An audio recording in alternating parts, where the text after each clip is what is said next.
Okay, so hello and welcome to our Blackpool review 2024. In this, we're going to kind of treat this a little bit like a podcast. Well, actually, there'll be some of you that are listening to this just as the audio version. But for those of you on YouTube, hello, I'm Jacob. Hi, I'm Benji. And, Just keep it in. Okay. I'm thinking to myself right now, I really hope people are I hope they're listening to this on the podcast, because I'm just standing here and I feel like we're talking to the camera and we're going to be here for like half an hour or so, and I'm just sort of shifting awkwardly. And so it's just going to be a lot easier for people that are not watching this. Those of you that are watching, apologize for the awkwardness. We haven't done one of these standing podcasts before, so it's a first time. But you don't want to hear about that, you want to hear about Blackpool. So let's get straight into Blackpool. Yeah, let's get straight into it. So I think we're going to break this up into little categories. And the first one that we think maybe is what you're most interested in is just hearing about the magic, right? I mean, if we talk about Blackpool Magic Convention and we're talking about giving you a little food review, it's probably going to be a little bit boring. So we're trying to get straight into the good stuff. So let's start with the magic. Yeah, let's start with the magic.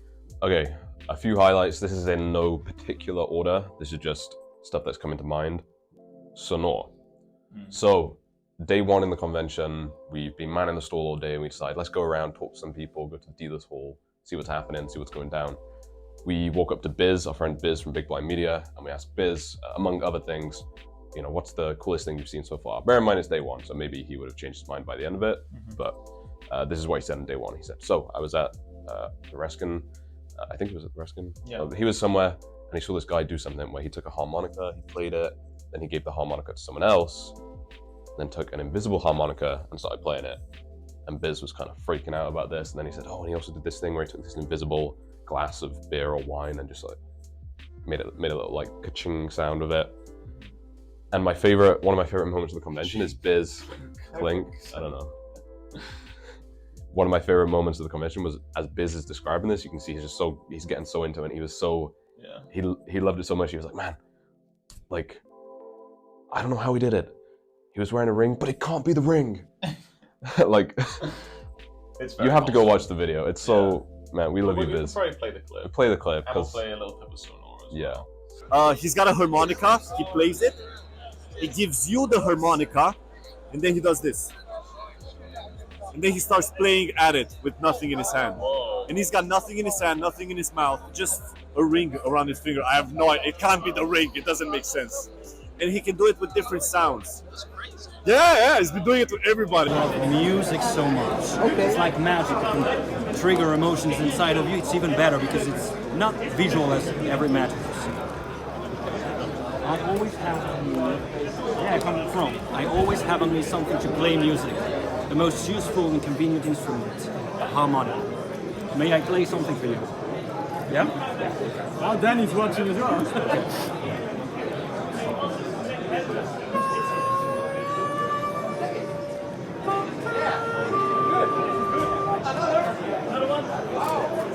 Fuck off! So sick. Whoa! Oh my god, But, yeah, I mean, it really was incredible. It was one of the coolest things I saw all convention. It was outside the Reskin, and for those of you that don't know what the Reskin is, it's just like a pub around the corner from the Winter Gardens Convention Center, where all the magicians go and hang out every single night and drink way too much and stay up way too late. That's basically what the Reskin is. So it was a lot of fun to go there, and for us that aren't drinking, it was a lot of fun to see all the magic and just kind of feel the vibe, go outside. And outside of the Reskin is really where a lot of the really good stuff was happening, and that's why we saw Sonor. And it was the version we saw was actually a little different. It was basically he takes out a harmonica, starts to play it, and then he just eats the harmonica, but it's not harmonica, it's just like a wafer, but your mind just thinks it's a harmonica, and it's just like honestly the most mind-blowing thing. It's so fun. I love magic like this, magic that's so organic. I think that's something I want to integrate more, because I love card magic, I love coin magic, I will continue to do those things, but I do want to integrate that third aspect of organic magic where bro just did magic with a wafer. Like, you hand me a wafer, what am I going to do? Yeah, exactly. I'm going to eat it.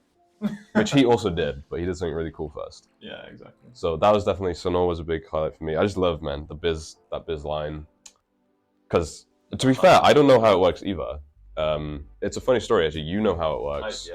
because he was discussing it with another French magician. Yeah, I don't know if they knew you spoke French. I think they did, but They didn't care, I guess. they didn't care. Anyway, yeah. I had no idea what they were talking about. So I still don't know the method. I'm still pretty fooled by this. Jacob now knows it, but he's They obviously... were both like sound mechanics, so Uh-huh. it was like they were just like going like geeking over it Yeah. because obviously it's sound manipulation with Yeah. harmonica and stuff. So Yeah. it's really cool. But yeah, I still have no idea how it works other than, you know, some sort of sound manipulation, obviously. Yeah, obviously he didn't play music from a wafer. Yeah, Wow. obviously. Those are crazy insights from Blackpool 2024. And like Biz said, he had a ring, but it can't be the ring. No. So I don't know. Yeah, brilliant stuff. Good stuff. Watch out for that one. I think it's releasing on Illusionist. That's kind of Illusionist, the discussion I've seen around that one. But moving on, let's talk about Pringles. You want to talk about Pringles? Yeah, so one of the pleasures we had at the convention was to go with Danny Goldsmith. Many of you may know him. He's one of the best coin magicians in the world. In our opinion, probably the best in the world. Although that was up for debate. Apparently, him and Ryan Hayashi now have a head-to-head thing. We'll get into that more later. But yeah, Danny came back to us and was like, guys, like, I almost just like cried from seeing this effect. And we were like, what the freak was the effect? And he's like, I picked a Pringle out of the bag. Any Pringle, it's a real Pringle. It can't be like a gimmicked Pringle. He's like, then I put it on my hand and like this guy made a gun gesture and shot at my hand and the Pringle exploded into a million pieces. And he was like, it was like probably the most amazing thing I've ever seen. And we were just like, wow, I mean, we were pretty shocked. It was, yeah, and it was one of like, we all kind of like watched the effect together afterwards, and it really is like one of the craziest. Well, I mean, it's just insane. Like to take a Pringle, put it in like a spectator's hand, and then explode it with like a fake gun is just. I don't like. Yeah. Again, it's like what we were talking about with like organic magic. It's just like it's so out of the ordinary for what you expect from a magic trick that it's just stunning in that way. Yeah. Yeah, I'm definitely seeing a bit of a trend toward that in terms of some of the releases and ideas that are hitting the hardest right now are those organic magic, you know. Yeah. Think about people like Tobias Dustel, his stuff always does so well. Yeah. And his stuff is always in that realm as well. So definitely is something we want to get more into. Yeah, 100%. And I think along those lines, obviously that was a crazy trick. We'll play a little clip of that now.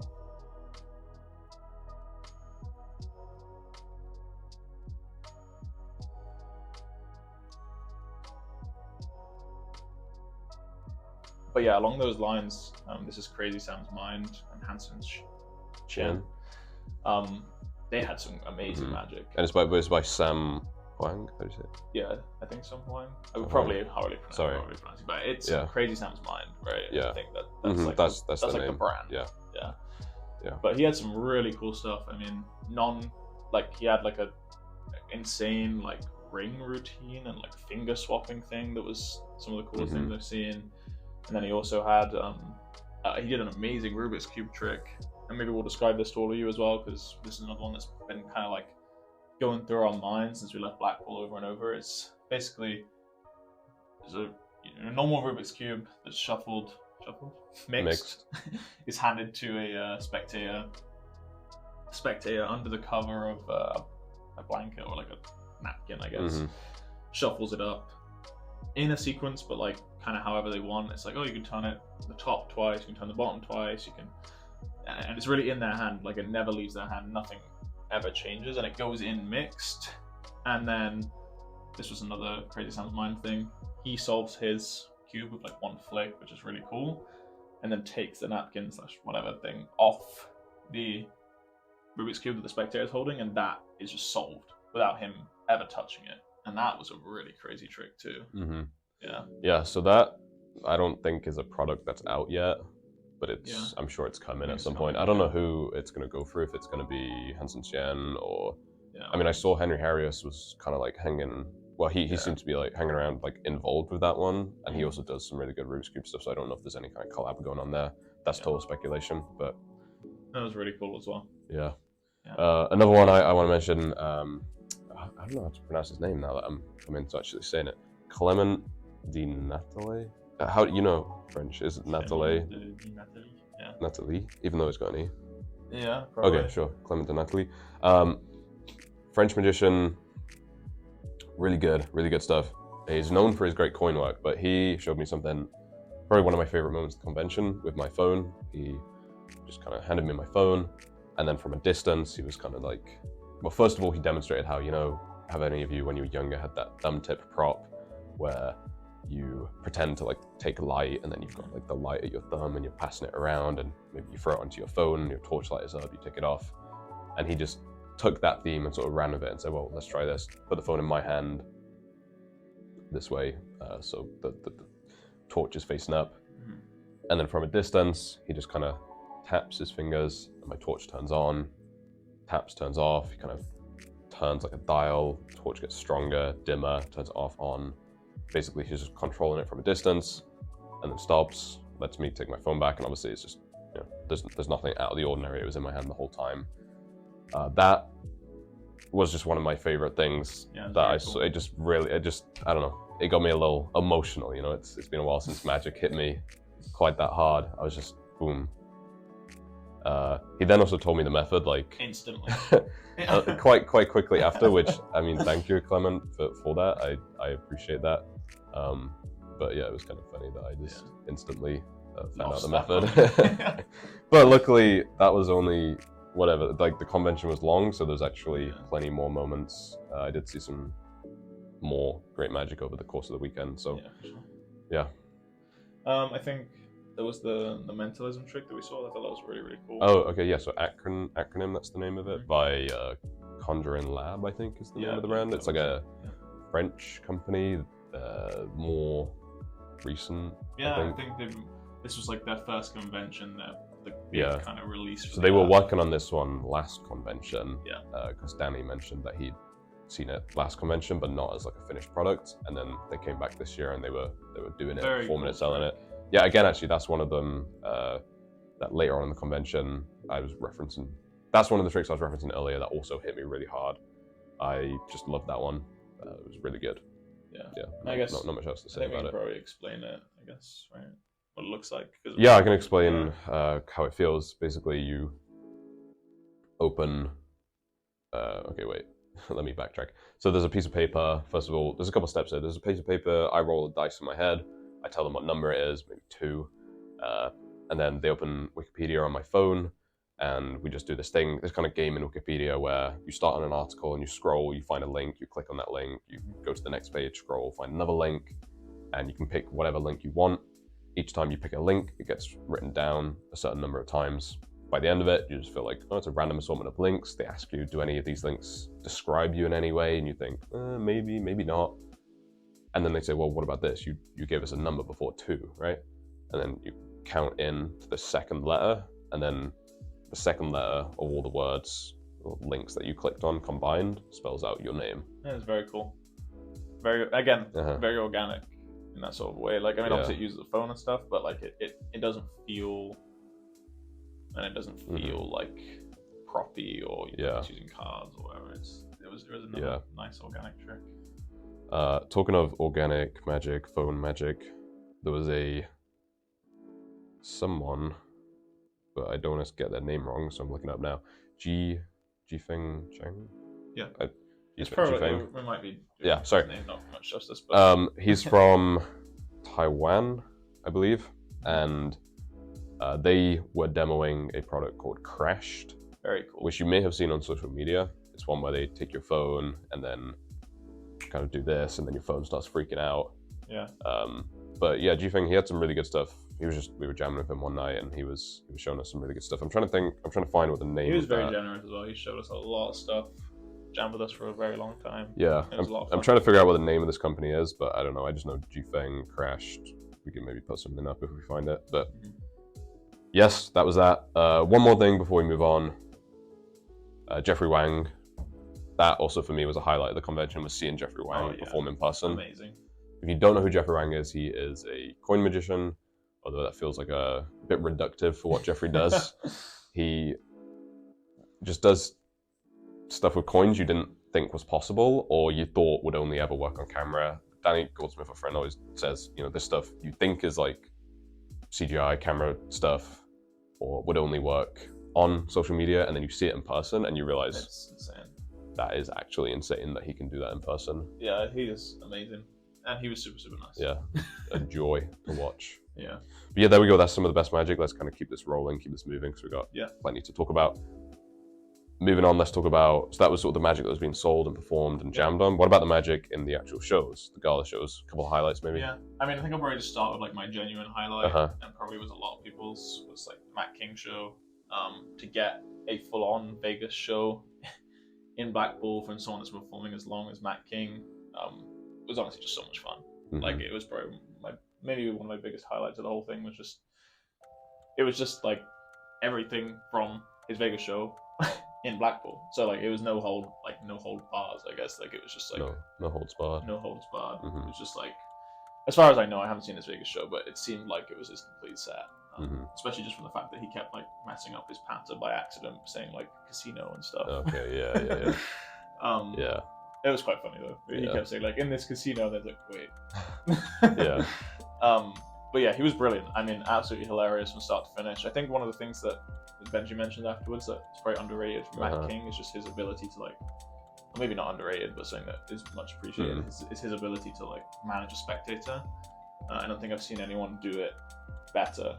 Like he just, not only is he able to make the spectator look like they're doing something that they're not, Mhm. like he's also able to make them like the star of the show and make everything they do so funny. And it kind of feels like the spectator's trying to mess up the trick for him the whole time. So then you end up like rooting for him, but also not really caring if the trick works out. Like, I don't know, it's just the way he performs magic, it feels so casual. Like you're just enjoying the journey like the whole time. You don't really care about the end result, but then the end result is awesome, so you love it. I don't know, it's just really unique. It was really fun. Yeah, I agree. I concur. We had also the gala shows. I think massive props, pardon the pun, applause, respect to everyone that performed in those. The quality It was so good. good. We really respect all those performers. We don't have time to mention everyone by name, so just mention a couple highlights, things that come to mind. The clairvoyants, it was really good to see them in person. I'd seen them sort of on videos here and there. It's funny watching the clairvoyants because at first I had that sort of magician reaction where I just think to myself, well, you know, I kind of think I know how this works. Like clearly they're just secretly communicating somehow. Yeah. And then you start thinking about it more and you're like, well, duh, like that obviously, like it's obviously there's some sort of secret communication going on, I assume. Like that's not you know, you think you know more than you do, and then you start thinking about it, you're like, okay, but how? It's and incredible. I actually, Yeah. I don't know. I got no idea, to be honest. Some of the tricks they did were just insane. I mean, kind of classic mentalism stuff, but still nonetheless crazy. You know, like someone brings out a cigarette box, they tell them that she's blindfolded on the stage. She tells them the brand and how many cigarettes are left in the box. That's always to me like pretty mind blowing, to be honest. Yeah, no, it's serial number on a pound note, stuff like that. Really cool. Yeah, really impressive. We also had just again a couple names. Winston Fuenmayer, I think he was one of the opening acts for the first gala show. Did a lot of card manipulation stuff. Very cool. Really cool. Like wrapped cards around his arm like a glove, and then like pulled them off. Yeah. Very cool. Hard to explain. Yeah, very hard to explain. Axel Adler did this thing where very unique act where he had 3 legs, but you could never tell. He was just kind of, he had 3 legs, but you could never tell at any which moment which ones were the real ones and which one was the fake one. So that was just a really, really cool thing to see. Remy, I don't know how to pronounce his last name, Las Vegas, Remy Las Vegas, did like a juggling act with like floating juggling ball. It was just really cool. Yeah. And then also I know you really appreciated the ventriloquist. Let me just grab her name so we don't get it wrong. This one. Yes, Celia Munoz. Sorry, probably just ruined your name, but she just did the craziest ventriloquist act / magic act where she did opera as ventriloquist, like while like drinking or like smoking a pipe, but you could hear opera. Yeah. Which is just crazy. It was really crazy. Very impressive. Yeah. The ventriloquism in general was really good. It's quite funny. Like, I mean, the guy that was hosting the first gala show What's his name? also had the funniest act where he has like puts like 2 I don't even know. Like I guess ventriloquist masks on 2 spectators and then does their voices for them. Like, it's really hard to explain, but it was absolutely hilarious. And one thing I will say actually on this convention was just that, like, the quality. I went in 2022, and wow, like compared the increase in quality in my opinion from 2022 to 2024 was pretty crazy. I think in 2022 they had a lot of issues booking people. It was just after COVID, all that sort of thing. But we were also sitting at a really bad angle, so when we went in 2022, my wife and I could just see how every effect was working pretty much the entire show, which was not quite as fun. And so my expectations are quite low for the gala shows and shows in general at Blackpool. But I was really like blown away by just how good they actually were. Was it this guy, John Kimmons? Maybe, yeah. I mean, yeah. Maybe we can find that later and put it up. But yeah, that was good stuff. Okay, moving on. Let's keep this rolling. We wanted to talk about a couple of funny moments, I guess. Some just fun moments from the convention, stuff that made us laugh. I'll start. So we were performing, we had a dealer, we were sharing a dealer stand with Danny Goldsmith, and we were doing some performances and such.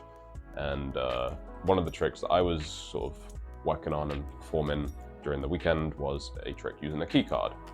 For those of you who don't know what a key card is, I don't know why you'd be watching this right 30 now. minutes into a Blackpool convention recap, but it's just a card that tells you the identity. How do I even describe it? What the heck? A key card is a card that's known to you as the magician. It's not known to the spectator, but like if you see it and you place the spectator's card next to it by means of, well, whatever means you use, maybe it's the bottom card and you sandwich the chosen card, then you can find the card. It's like a locator card. It gives you information. So I was doing a trick with a key card, and I'm pretty sure, my memory of it is a little fuzzy, but at the time I thought my key card was the Queen of Spades. And so then when I was going through the deck to try and find the chosen card by means of the key card, I suddenly realized it was this new deck that we'd been given. So I was spreading through trying to find this key card, the Queen of Spades, and I find the Queen of Spades, but then I don't remember exactly how it went. I don't remember if I just like asked him, is this your card or something? But anyway, the trick was just falling apart in my hands. And then I realized, oh, there's another Queen of Spades in the deck. Oh, and a third. Because 2 I can understand, but I don't know how. I do not know how 3 Queen of Spades ended up in that deck. And it was also the card that happened to be my key card. It just absolutely scuppered the chances of that trick working the way it should have. It was a little brutal. Yeah, because I guess we got 2 of those decks, so maybe one of them came from the other deck, and maybe it was just already a duplicate card. Because we only had 2 of those decks, so I don't know where the third one came from, unless it was a duplicate or something. It must have been. So that was just funny. I just had to stop and tell the person I was performing for, like, you know what a key card is, right? And he was like, yeah, and I was like, check this out, and it's kind of a funny moment. Yeah. I guess another one this is kind of like an us thing, but it was just kind of funny. Obviously, Danny Goldsmith that we were there with was one of like the lecturers, one of like he was in the close-up show, that sort of thing.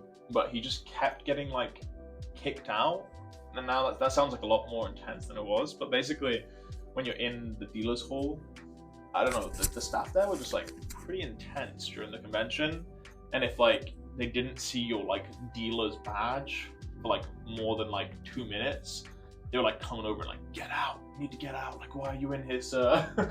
So we would just be like cleaning up, or Daddy would be performing, and like they'd just come up and be like, I need to see your dealer's badge, like, why are you still in here, you need to get out. And Danny was just kind of like, guys, like calm down, like it's right here, like you just couldn't see it. Yeah. But it was just funny, Danny getting kicked out of the convention, or people trying to kick Danny out of the convention like multiple days. It was quite funny. Yeah, he was having a tough time of it. Yeah.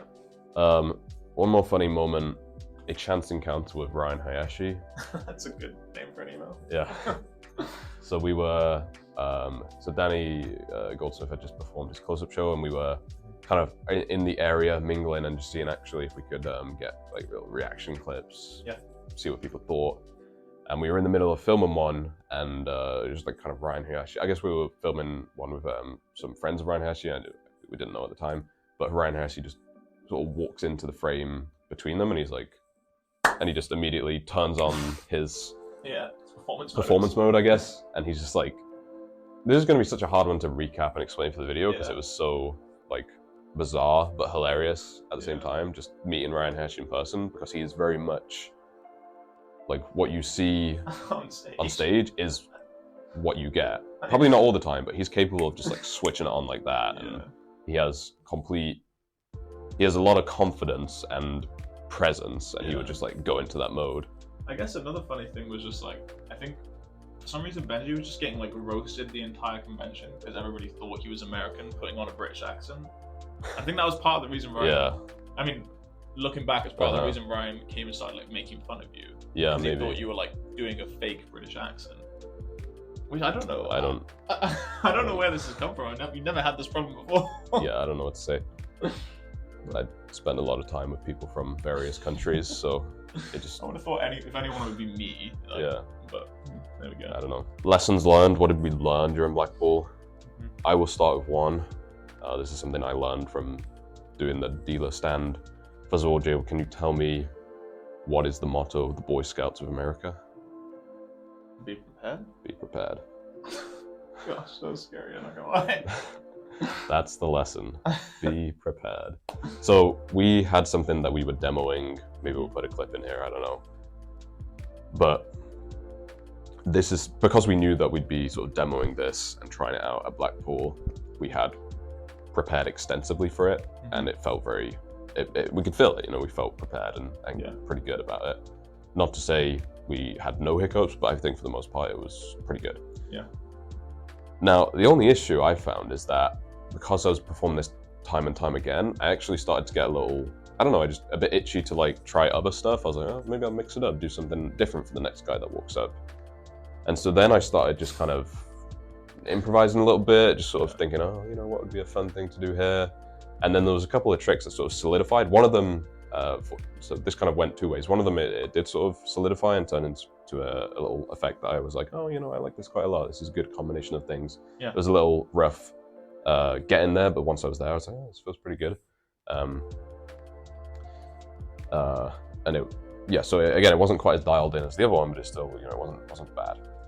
But then there was this other effect that I'll talk about. So it's an effect. It's like an old Vernon trick that I don't see many people do. Now I know why, but it's called Super Card Prediction. It's by Vernon. You can actually find it in an Encyclopedia of Card Tricks if you're curious. But it was one that we worked on in our 138 Effects project. Yeah. And so I kind of had a bit of muscle memory or just remembering how it worked, and I thought, oh, this might be an interesting one. I think some people might like this. And the first few times I did it, it kind of reeled me in because it worked for the most part. And I was like, oh, this. And people were like, whoa. Yeah. And so I started thinking, oh, this is a good one. I keep doing this one. But then it's quite a knacky trick, quite finicky. And I started getting to the point where I was like, man, I just can't get this to work reliably. Like I could get it to work, but I just wasn't reliable enough. But I just got kind of too into it, and I was obsessed with like figuring it out. And I was like, man, I gotta just figure this one out. And I sort of forgot that I had a different job, which was, you know, to be demoing other tricks and, you know, all the things that you should do if you're at the dealer hall. And I was just like, man, I gotta figure out this trick. I gotta figure out this Vernon trick. We'll play a clip of it actually, just so you can see what we're talking about. As you can see, when it works, it's quite a cool effect. But yeah, at the time, I should have just known like that I was in a sunk cost fallacy and just, you know, said to myself, all right, I'll come back to this. I got plenty of time later at home, figure this one out, but it's just not ready. It's not prepared enough. Just move on. So I got a bit too lost in the sauce on that one. So the moral of the story is A, be prepared, and B, don't get too lost in the sauce when it comes to like, if you're working on something and you start caring too much about the outcome, which is something we've written about before, and I know in my head I shouldn't do, but we all fall into that trap still sometimes. Yeah. You just gotta know when to call it a day on certain things and work on them later. Yeah. And I think actually that was another, maybe just to bring up, just along with like performing, it was just like, just to say like the trick that we did take and that we were really ready to do, like people really liked. So it is definitely a really good time if you have something that you want to show people, if you want to work. What we would actually recommend is if you want to like jam, memorize like a set. And if you want to sell something, just memorize like the one trick and perform that. But maybe that's getting a little bit into the next section that we wanted to talk about. Yeah, actually, one more thing before we do, Yeah, please. kind of somewhat related to what we've been talking about. I think another big takeaway both of us had was in terms of performing, whether it's for magicians at events like this or it's just in general. Yeah. Making mistakes is really not a big deal. It's everybody does it at first. Especially when there's like these great magicians walking up to your stand and you're thinking to yourself, oh no. Yeah. Like this guy was literally in the gala show. Like, what am I gonna show him? And you worry about what might happen if you mess up. Thing is, I don't know. It's a little bit like, like climbing, rock climbing, where like you're really scared to take that first fall. With good reason, falling can be dangerous. Going to do all this stuff safely, but you're a little bit scared. But then once you do take the first fall, say you're doing like rope climbing and you got like a belay and stuff, and you catch, you're like, oh, that wasn't so bad. And then you have more confidence next time to kind of climb a bit better, and you learn to like trust that rope. I think it's similar in magic, where like before you've messed up for the first time, you think, oh, this is gonna be so bad. He's gonna spit in my face and walk away, and I'll be banned from Blackpool for life. All this stuff, and then you mess it up, and they just don't care, and they just say like, oh, you got it next time. Like, good thinking, or they can tell what was gonna happen. They were like, oh, it's a nice idea. Like, good luck next time, whatever, right? Yeah. They really don't care. And so you literally just got to get over it. And the more you do that and the more you make those mistakes, the less they bother you, I guess. Yeah. And so it just gets to the point where performing feels very stress-free, because you just know the worst that's going to happen is they're just going to smile and say, oh, good luck next time, and that's it. Yeah. Yeah, I think, it's also just like a lot of fun. I think it's kind of like you got to just kind of get back on the horse. I feel like that's kind of how I was thinking about it. It's like, when they say like when you fall off the horse, you got like, first thing you want to do is like get straight back on it. And I feel like with like performing magic and that sort of thing, it's just like, just start performing ASAP and just like get through the first 3, and then you'll kind of like be fine. And if you do fail, instantly perform someone else again, because you don't want to start building up that sort of like anxiety. That actually leads to mistakes. That's a good way of putting it. Okay, moving on to what you were wanting to bring up. So I think things we'd recommend, we're just going to give a kind of like, we kind of went in like very blind, to be honest. Like, I think we thought we went in prepared, but we went in more blind than we imagined to what it would be like to run a dealer's stand. So we kind of just wanted to give some of our tips for those of you that would maybe be interested in running a dealer's stand, or maybe just are interested in general and hearing what we thought about it. The main thing, well, first of all, get a good spot. Where we were was probably was literally the worst spot in the entire like convention, and it's not like taking it personally. It's just like it probably was the worst spot in the whole convention center, because where we were just didn't have like the best amount of like footfall. But that being said, like it was fine. Like we did our best to like reach out to people and that sort of thing. But yeah, I think first like get a good spot, try and like, or if you're in a like less good spot, set something up to like compensate for that. Maybe have something like playing on a screen, or maybe have like, I don't know, some people that can easily approach and watch. Because it's not like where we were, people didn't gather crowds and Danny didn't gather crowds. It's just you kind of have to be prepared. If you're not in the main dealer's hall, you don't just have easy footfall, I suppose. So maybe that's first thing. And then secondly, to be honest, I think a lot of people just go to get toys, and that's completely fine.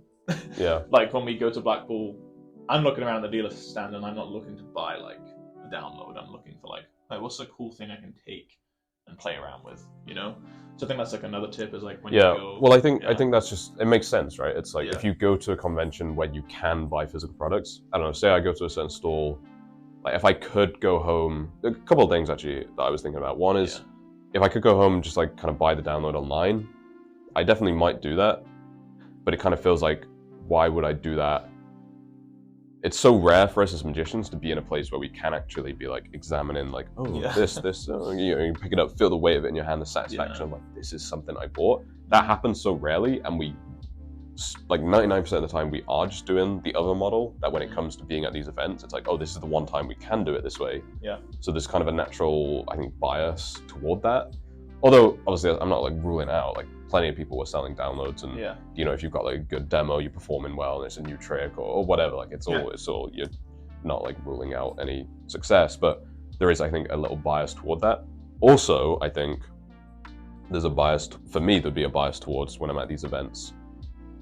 If I'm seeing certain stands or dealers that I'm not very familiar with, or maybe come from like other countries where it's going to be hard for stuff to get shipped, or I don't know if I'm going to be able to find that website, that kind of a niche, small thing, I'm actually going to be more likely to buy from them, because you kind of have that feeling of, oh, I don't know how easy it's going to be for me to buy these products in the future. So that, I think, is also a factor. Yeah, agreed.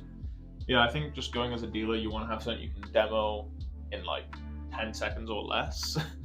And if not, then it needs to be like really good.